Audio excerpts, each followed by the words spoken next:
نو بیا په دغه زما خوښ دی خان صاحب غلامي نه کوي. په دا یوه وجه باندې د موجوده حکومت په ده باندې خوښ دی چې مهنګایي یې تر څه حالات کمه کړه.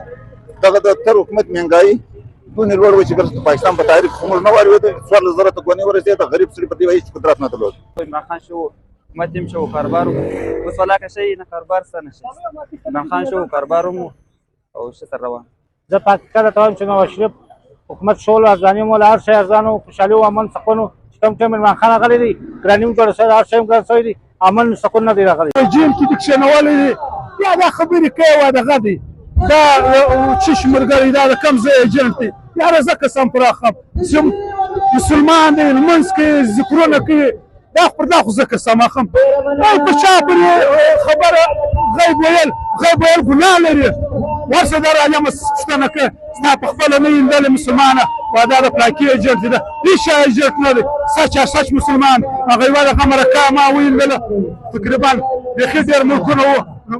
مشران ناست وو دی مشران را روان ولو خان صاحب دی په ناست ورته ولاړ په ناست ورته ناست روغبانه ورسره وکړي دا نور ګرد ورته ولاړ شو. نو بیا په دغه زما خوښ دی خان صاحب غلامي نه کوي. وایم چې عمران خان ما درته ووایم ولې صفا سړی سچ سړی دی په دې حکومت کې دا د افغانستان د پاکستان جګړه هم ختم شوه دا خو د ده په حکومت کې ختم شوه دا سوله ور وکړي شتم یې ور وکړي. شهباز شریف نه په چی شته سړی دی خو بهر ملک یې تا ته معلومېږي په بهر ملک کې هر څه شته د دې سکن پیسې یوه خبره رایاده شوه زه په کراچۍ کې یو دغه له ورغلم یو غټ مارکېټ و چې ور وختلم ګړۍ پرتې وې باره مې پوښتنه وکړه ستا د چا ګړۍ دی باره ویله چې دا خو د بلاول پلار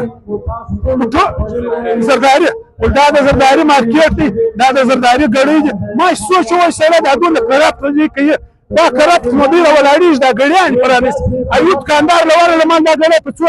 په کروړ روپۍ ده په 50 لکه په کروړ روپۍ دوی خو دا کرپټ وکړي دوی شام پرانیستي هم نه چې زه خوشحاله پیله له بارډر ده زه حکومت والا کام ته دا وایم چې دغه دروازه په دا 100 کاله چا نه د بند کړنن تاره باندې پاسپورټ که دا مسکینان غریبان خلک ستا 1500 روپۍ ولکه لري ستا به ویزه په 3000 پاسپورټ به یې څه وایي دا دروازه موږ ته رایلاکه ته زموږ ملک یې منو دی لیکن دغه زموږ سره ظلم مه کوه موږ افغانان ازار لرو هر شی ازار لري د علماو څخه پوښتنه وکړه لړم وایي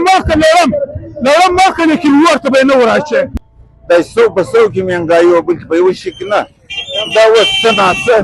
د څه مهنګایي چې دا په دا اوړو کې سپین راغلي دې ته دا یوه کاله ته تقریبا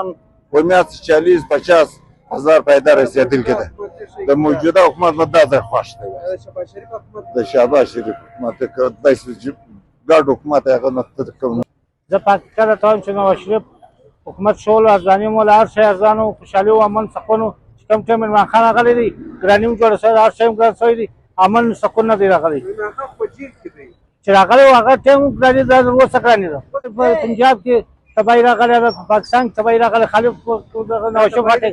دایمي طرفه راغلی ده هغه طرفه نه راغلی خو هغه سم سړی دی هغه خوشحالي جوړ کړی امن سکون دی هغه